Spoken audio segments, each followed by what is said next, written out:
When we did the research, we found this really interesting Russian myth of Katesh, a myth that would take us to the mountains of Siberia. And that just seemed like a really cool, remote, hostile place. And that became a great foundation for our story and gave us a landscape that was new for us. And it required a whole new set of technology for us to bring it forward.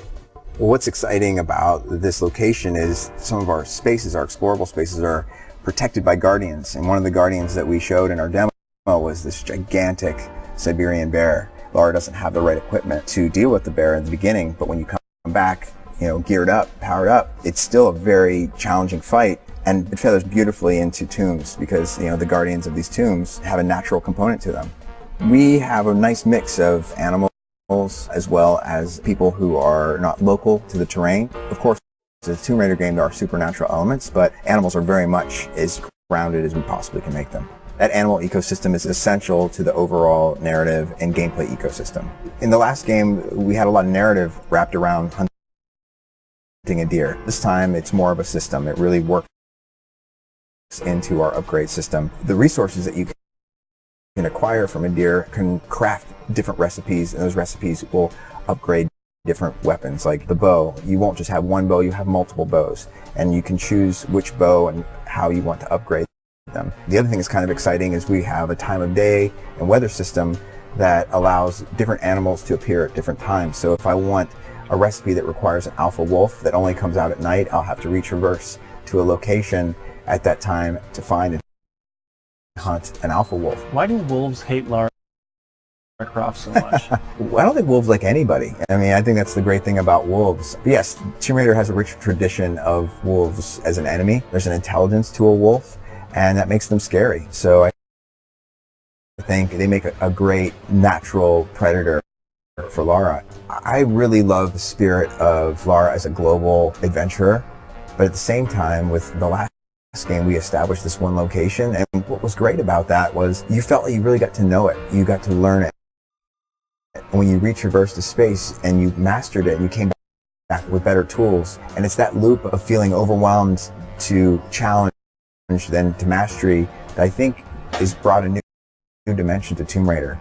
We demonstrated in the first section that Lara has two axes climbing up an ice wall, but also we have invested in the ability to upgrade some of our traversal mechanics. So we saw a little glimpse of how the axe turned into a grapple as she went across a tree. Traversal is still a staple of our franchise, and we are going to continue to invest in ways that the player can traverse vertically and horizontally across the landscape.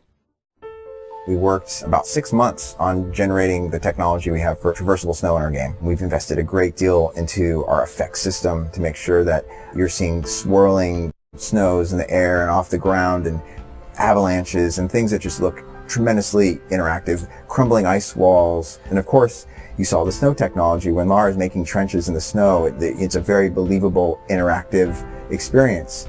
But the idea of her making an imprint or a connection to that space is very important to us. All of our animals make tracks as well. So if you're tracking a very specific animal, you could see those tracks form, and you can use that as a way to follow and hunt your prey. But no, they're not permanent. The snow is still falling, and we slowly fill them up. But it really does bring another level of immersion and connection between the character and the world. Snow is obviously very important to us, but there's a bubble of the world that seems to exist outside of Siberia. It's like, and we call it the oasis, a place that isn't completely permafrost.